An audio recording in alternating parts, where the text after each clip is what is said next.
I'm Jonathan Rogers, one of the game directors on Path of Exile 2. In Path of Exile 2, you can pick from one of 12 character classes.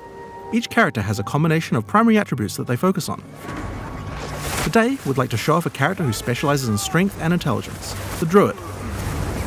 In human form, the Druid is a spellcaster who channels the fury of nature on the battlefield, a walking natural disaster. But get up close and you'll find out why the Druid also focuses on strength.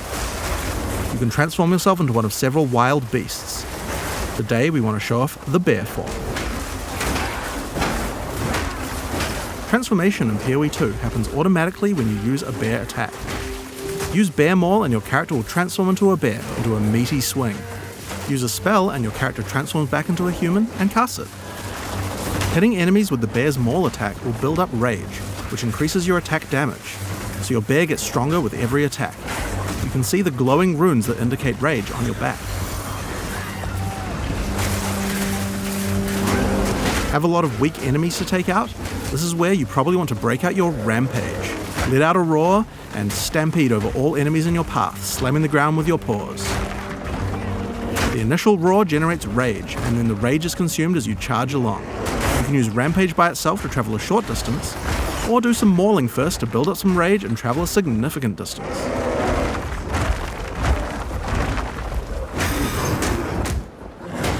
Now, while the bear is big and strong, this isn't a pure strength class. You don't have as much armor as a warrior would have. In order to protect itself from larger packs, you might want to consider a skill like Furious Slam. This skill is all about stunning rather than damage, so it's quite useful if you're mobbed by smaller monsters and just need to get out of there. Of course, like any PoE 2 character, you can always use a dodge roll to get out of danger, since the bear is the slowest of the Druid's forms. Making sure the dodge feels reliable and can get you out of any situation is paramount. When you dodge an animal form, your character instantly transforms back with no time penalty, so that you can get out of the way. You can even interrupt a mistimed transformation halfway through. Of course, doing this will mean you pay the slight time cost of having to transform back again, but it's certainly a lot better than dying. Something interesting about the skill is that it's faster to use if you're already standing up. If you're on all fours when you use Furious Slam, then the bear has to stand up first before slamming back down. But use Maul first and the bear will stand up as you swing, which has no time penalty. Then follow up with Furious Slam and your bear will quickly slam down. Much more efficient.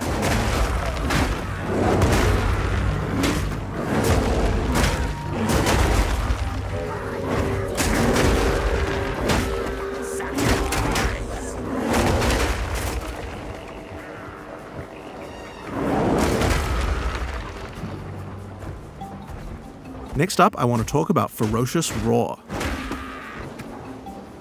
Ferocious Roar is a bear meta skill gem. It allows you to take any Warcry skill that another class like the Warrior might use and allow you to use it as a bear. I'm going to take the Seismic Cry gem and socket it into Ferocious Roar. You can actually socket more than one Warcry and use them all together, but let's just stick to one for now. Seismic Cry pushes enemies back and has some stun chance, but the reason we want to use it is for a mechanic called Exerted Attacks. If there are any heavily stunned enemies in range of the Warcry, then your next slam skill will be powered to do double the number of slams. First, I use Furious Slam to stun these enemies. Next, I follow up with Seismic Cry and get the Exerted Attack, and then I slam again. See how 2 slams triggered?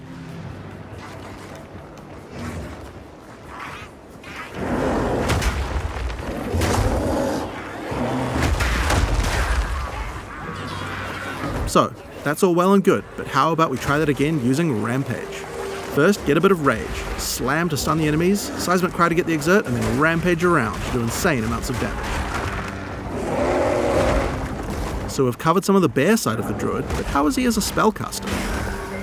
Now of course we want to maximize the amount of time you spend in your animal forms, so most of the spells targeted at the Druid tend to be things that last a long time or provide tactical options on the battlefield. The first and probably simplest of these is Lightning Storm. Cast it on the ground and you get an area where monsters are continuously struck by bolts of lightning. The bolts don't do much damage, but they shock monsters, which is a debuff that increases all damage on them, meaning it's a great spell to use before going in as a bear. So, that's going to increase your damage, but as I mentioned before, the bear form of the Druid could use some defenses as well. The bear in particular is the slowest attacking of the Druid's forms.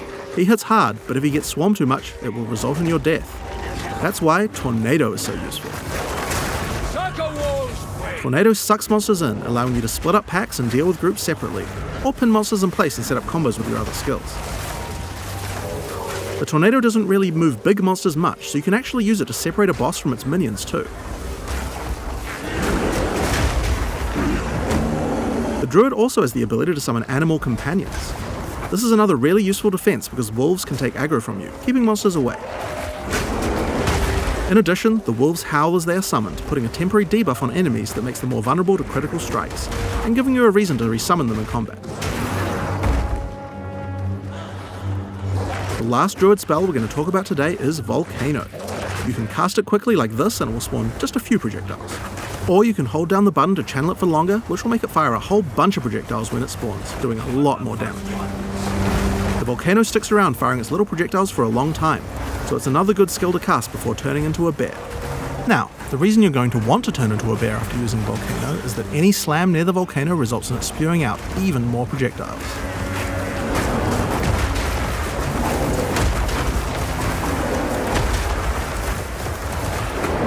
And if you thought that was a lot, then Rampage is even better, because it does 2 slams every time it hits the ground, and you can run around the volcano.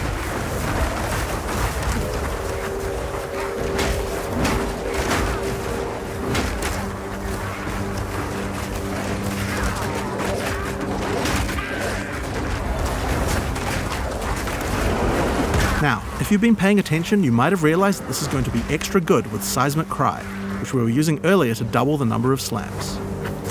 So, first we're going to cast Volcano. Then Furious Slam till you stun something, Seismic Cry to get the double slams, then Rampage around while the Volcano spews out a stupid number of projectiles. This combo would have been even better if we'd remembered to cast our Lightning Storm first, but getting time for that seems tricky. It would also have been nice if the monsters were affected by the crit debuff that my wolves do when I first summon them. This is where some meta gems to automate some elements can come in handy. Here's a gem called Cast While Channeling. If we add Lightning Storm to the skill, we can cast it automatically while we channel a Volcano as we set up our combo. Cast While Channeling is an ongoing effect, so enabling the skill will cost us Spirit, which is a new resource in PoE 2 used specifically for these kinds of skills. If you look at the top left of the screen as we channel, we can see the energy building up to cast the Lightning Storm. So long as we channel Volcano for long enough, the Lightning Storm will also be cast on the same targeted location. Currently, Cast While Channeling is active in reserving Spirit in both our human and bear forms. This means that any channeling skills we use as a bear technically will also cast the Lightning Storm. We can actually do this with Rampage right now, but it's not the best because we would prefer to stack the Lightning Storm on top of our Volcano, rather than just casting it randomly as we're rampaging around. We're also unnecessarily reserving Spirit in our bear form we could be using for something else, so let's fix that. I'm going to go into the skill options for the skill and disable it in my bear form. We showed at Exile how you could use skill options to control which weapon set to use when casting skills, but you can also use the same interface to enable or disable which buffs you would like to have active in your different weapon sets too, without having to recast them all the time, and shapeshifting counts as a weapon set. Now when I change to a bear, the effect and the spirit reservation goes away, and when I change back to a human again, it's back automatically.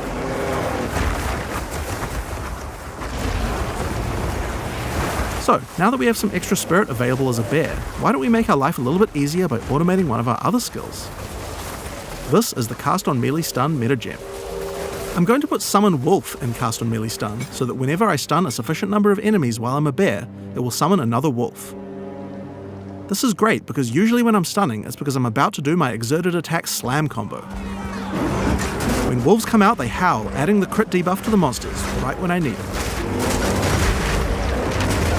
It also helps keep my wolves alive and summoned at all times without me having to do it manually.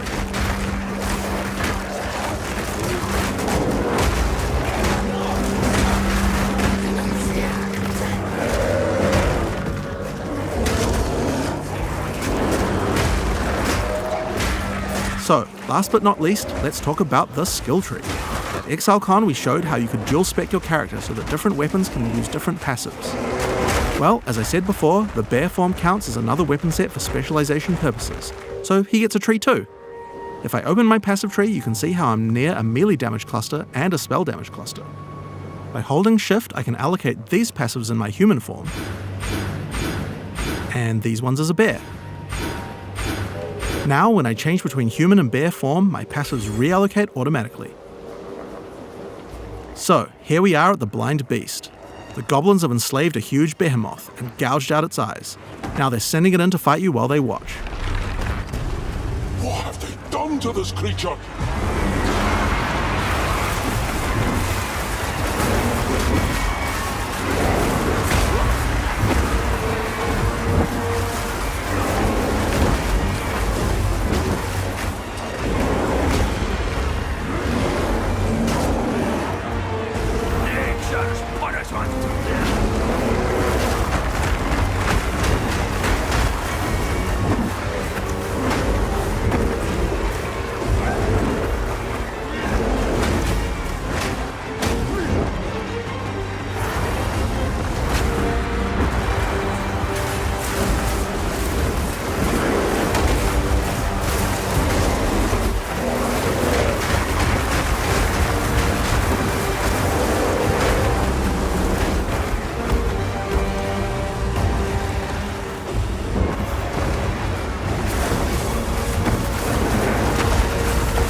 Suffering ends here. Shameful.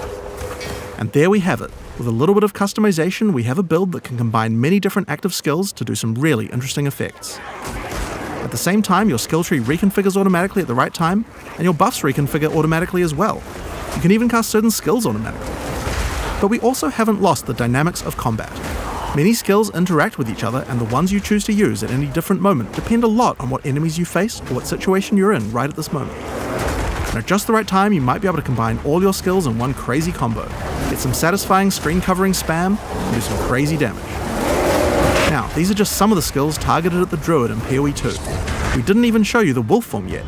There's a lot more to play and experience, and we look forward to letting you guys try it out when we go into beta on June 7th, 2024.